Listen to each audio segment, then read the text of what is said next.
파라마한사 요가난다의 지혜 제14장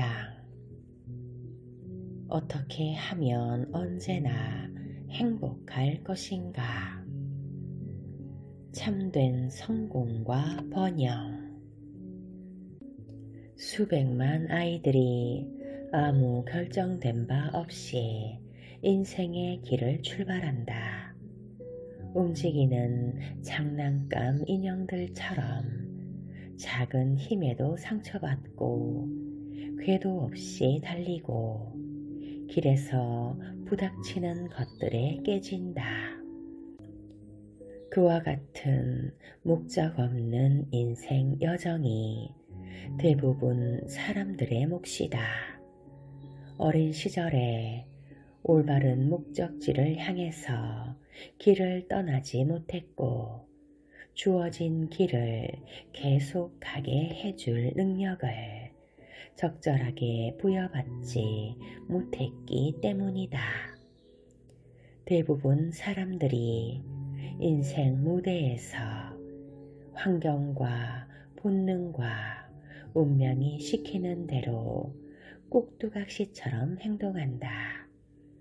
어떤 분야에서 자기가 성공할 수 있을 것인지도 모르고 우주 드라마의 대본에 자기의 인물을 조화시키지도 못한다. 말하자면 수많은 사람들이 몸묘병 환자처럼 인생을 살고 있다는 얘기다.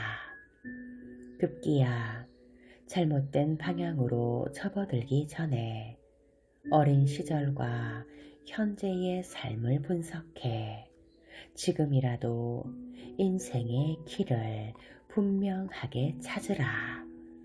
그렇게 길을 찾고 나서 필요한 만큼 돈 버는 방법을 강구하라. 하지만 그 돈 버는 방법이 당신 이상의 테두리에서 벗어나지 않아야 한다. 그렇게 되면 돈은 벌어도 행복할 수는 없을 것이다.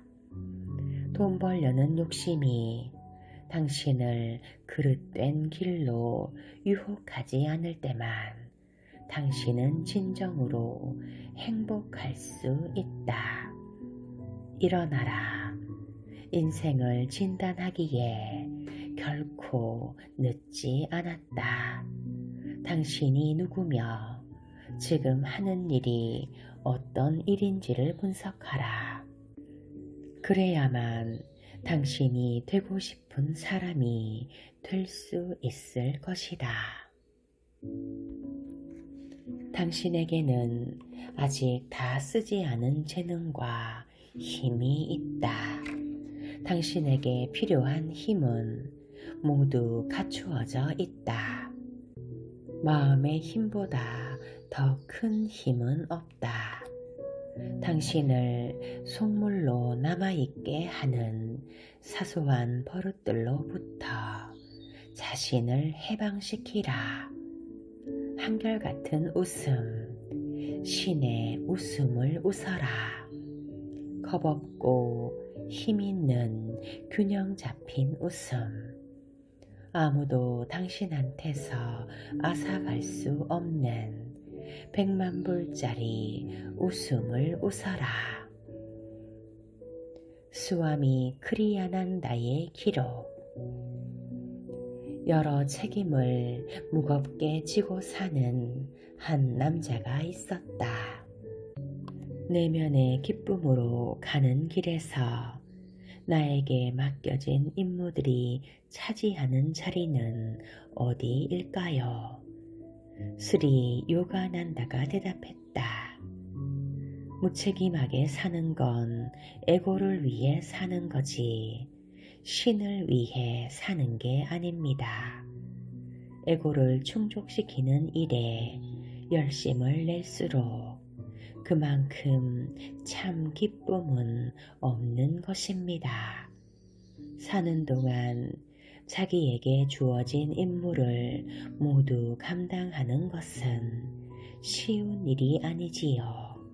게다가 그것이 곧장 기쁨을 안겨주지 않을 수도 있고요. 신성한 기쁨을 얻는 것은 오랜 세월이 걸리는 일입니다. 사람이 영원한 자유를 얻으려면 사는 동안 자기에게 주어진 임무를 성실하게 감당해야지 그것을 피하거나 외면해서는 안 됩니다. 성공한 사람들은 자기가 마음속에서 이 땅에 이루고 싶은 것들을 선명한 청사진으로 만들 용기가 충분한 사람들이다. 그들은 자본주를 창조 능력으로, 건축사를 의지력으로, 목수를 자세한 설계로, 그리고 노동자를 정신적 인내로 삼아 자기의 꿈을 실현한다. 당신이 행복하지 않은 까닭은 스스로 원하는 것을 청사진으로 그려보고 자신의 의지력, 창조 능력, 인내심을 동원하지 않아서다. 먼저 작은 욕망들을, 그 뒤에 차츰 큰 꿈들을 실현하는 능력에 뒤따라 오는 것이 행복이다. 아무리 애써도 당신으로서는 이룰 수 없는 허황된 야망에 사로잡혀 가족과 친구들의 조롱을 받으며 마치 무지개 꼬리를 잡으려는 듯 출구 없는 미로를 헤매지 않도록 조심하고 경계해야 한다. 먼저 작은 일부터 청사진을 만들고 그것을 실현해 보라. 그러면 더 큰 꿈을 현실로 바꿀 수 있을 것이다. 작은 일에 성공하는 행복을 맛보면 차츰 더 큰 일에 성공할 것이고 마침내 행복의 백만장자가 되는 법을 깨치게 될 것이다. 불행은 실패로 인한 것이다. 성공으로 나아가는 여정을 가로막는 것들을 없앰으로써 당신의 항구적인 행복을 창조할 수 있다. 장애물은 없다. 오직 기회가 있을 뿐이다. 총 6일 근무제를 5일 근무제로 바꾸겠다는 헨리 포드의 아이디어를 지지하며 쓴 에세이.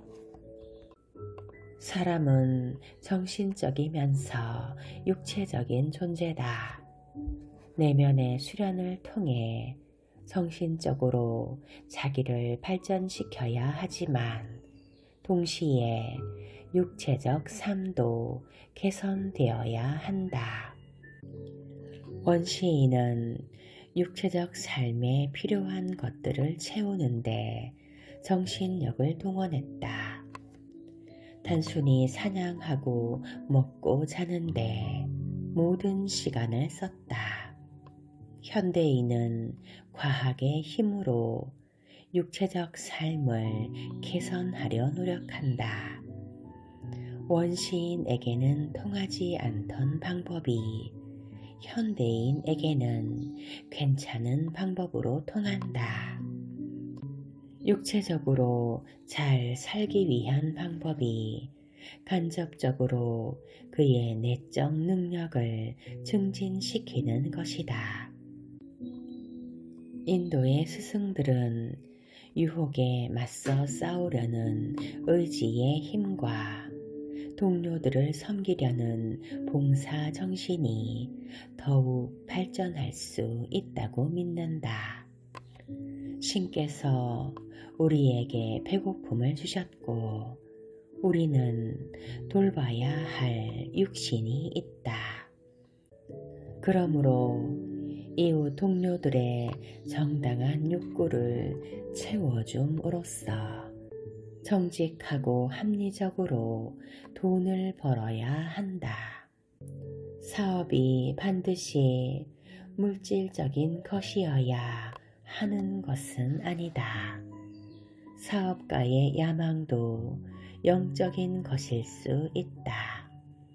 사업이란 가장 좋고 가능한 방법으로 다른 사람들의 삶에 이바지하는 것, 그 이상도 이하도 아니다. 오직 돈벌궁리만 하는 가게를 두고 사람들은 돈벌이 소굴이라고 부른다. 한편 최저 가격으로 최고의 상품을 고객에게 제공하려는 가게들은 언제 어디서나 성공을 거두고 세상의 도덕적 발전에도 기여하는 바가 클 것이다. 나는 외투를 사러 갔던 큰 상점의 점원을 결코 잊을 수 없다. 그가 말했다. 고객님께 무엇을 팔기보다는 꼭 필요한 것을 골라드리고 싶습니다. 그는 내가 $200짜리 코트를 살 수 있다는 걸 알고 있었다. 하지만 나에게 잘 어울리는 $60짜리 옷을 팔았다. 알맞은 가격으로 필요한 것을 구할 수 있어서 기분이 참 좋았다. 결국 그는 나를 자기 상점의 단골 고객으로 만들었다. 그가 나에게 비싼 옷을 팔았다면 2번 다시 그 상점에는 가지 않았을 것이다. 이렇게 우리는 이웃들을 섬기겠다는 마음으로 사업에도 정신적인 뜻을 담아야 한다.